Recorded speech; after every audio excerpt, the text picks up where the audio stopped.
আজকে বাজার থেকে কাঁকড়া মাছ আর এই যে বড় মাছ আনা হয়েছে। মাছটা কেটে ধুয়ে এই যে নুন হলুদ মাখাচ্ছি, আর এদিকে কড়াইটা বসিয়ে দিয়েছি। আজকে তরকারিটা বানাবো সিজনের প্রথম সবজি দিয়ে। তো সিজনের প্রথম সবজিটা কি জানতে হলে ভিডিওটা দেখতে থাকো। যে তেলটা গরম হয়ে গেছে, এখন মাছগুলো ভেজে নেব।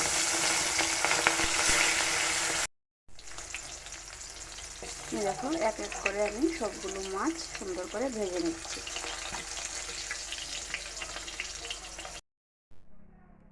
তো এই যে আমি সবগুলো মাছ সুন্দর করে ভেজে নিয়েছি, দেখতেই পাচ্ছ। এখন এদিকে আবার কড়াইটা বসিয়ে দিয়েছি রান্নাটা করার জন্য। দিয়ে দিচ্ছি সামান্য পরিমাণ তেল, ফোড়নে দিয়ে দিচ্ছি মেথি। আজকে পেঁয়াজ দিয়ে না, আজকে মেথির ফোড়ন দিয়ে তরকারিটা রান্না করব। তো মেথিটা কালো কালো হয়ে গেছে। আর বলেছিলাম না সিজনের প্রথম সবজি এই যে ঝিঙ্গে, তো ঝিঙ্গে দিয়ে আজকে আমি তরকারিটা বানাচ্ছি। দিয়ে দিচ্ছি আলুগুলো, দিয়ে দিচ্ছি চেরা কাঁচামরিচ, আজকে গুঁড়ো মরিচ দেবো না। দিয়ে দিলাম হলুদ গুঁড়ো আর পরিমাণ মতো নুন দিয়ে ভালো করে নাড়িয়ে নেব।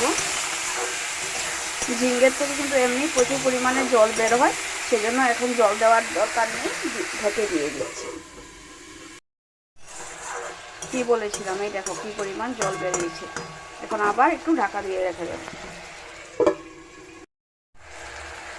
এখন দিয়ে দিচ্ছি পরিমাণ মতো জিরের গুঁড়ো, সামান্য ধনিয়ার গুঁড়ো।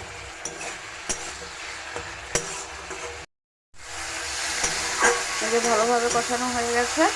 এখন ঝোলের জন্য জল দিয়ে দিচ্ছি।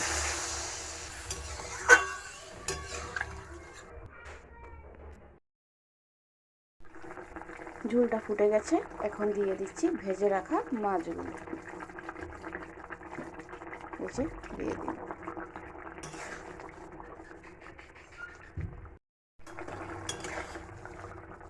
এই যে তরকারিটা হয়ে গেছে, এখন দিয়ে দেবো, নামিয়ে নেব। নামানোর আগে দিয়ে দিচ্ছি উপর থেকে ধনিয়া পাতা।